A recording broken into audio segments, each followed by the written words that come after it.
How to send Monopoly Go link on Facebook. Hi guys, welcome to our channel. Let's get started. First, you want to open the Monopoly Go app on your device. After that, tap on the three lines at the top right corner of your screen. Now tap on Settings. Once you're here, tap on Connect Account.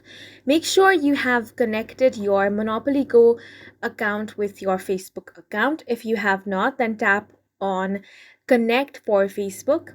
Once you have done that, head back. Now tap on Friends. Here, tap on the green invite button. So now you can find two invite options. The first one in orange is to send the link through different applications. You can also copy the link from here, but what we want now is the Facebook one. So tap on the blue invite button. Once you do that, the link for Monopoly Go is going to open up like this. Now you can send this link to whoever you want on Facebook. So here I'm going to tap on send for that.